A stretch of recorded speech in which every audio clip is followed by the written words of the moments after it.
Good morning, everybody. This is Rick. I hope you're having a glorious day today. Let's have a little of this fabulous instant coffee, Tim Hortons instant coffee, shall we? All right, let's give it a taste.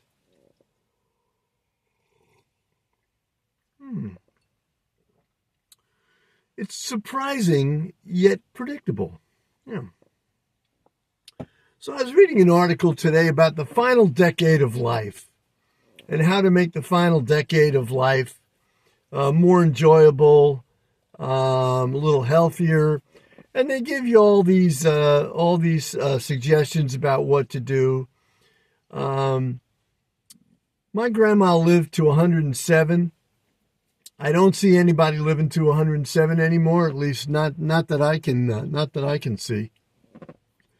So the way I look at this is, in all the years that doctors and others have been looking for the secret to longevity, the fountain of youth, they just haven't been able to make a dent in it. I mean, it's very rare that somebody lives to 100 anymore. I don't think they've done much to make life longer. So this idea of a final decade, most people are still dying somewhere around 80 if you die naturally or die of natural causes, so to speak. And that hasn't gone up in years, I don't believe. So what did I learn from my grandma who lived to 107? The last decade of her life was not pleasant. It was in a nursing home. She lived a simple life, kind of a simple diet. She didn't exercise much. She was genetically gifted as far as longevity went, and she lived to 107. But as far as enjoying her final decade of life, I think she was pretty much out of it. So I'm 71. I certainly don't want to live to 107 if I'm out of it. Why? But so far, so good, but nobody beats it. Nobody beats the system. Women live a little longer than men. Generally, women around 80 and men, 78, something like that. And that hasn't changed for years.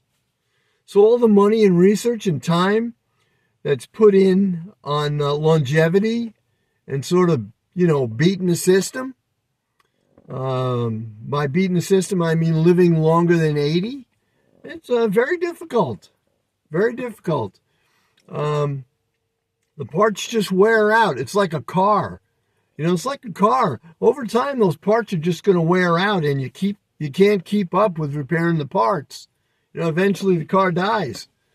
And as do we as human beings. We haven't found the fountain of youth.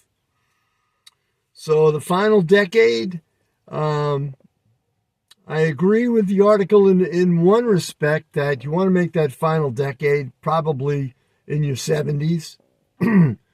As enjoyable and as healthy as you possibly can. But you also want to enjoy food. Food is one of the great enjoyments in life. And, you want to enjoy your food. You don't want to, maybe moderation is the key. In all things, maybe moderation is the key. But so far, so good. I'm 71. I'm probably in that final decade. I just have to accept that because you get to 80, past that, the parts start wearing out. And that's just the way it is. But that was an interesting article. But my takeaway from it is we haven't really broken through that ceiling of the average age of a final age of 80.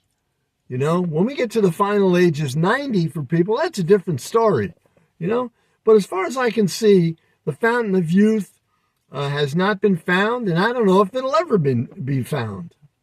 So Ponce de Leon, he tried his best, but, it's the way it goes. Let's take another sip of this wonderful instant coffee, shall we? That's one thing I'll enjoy till my final days, instant coffee.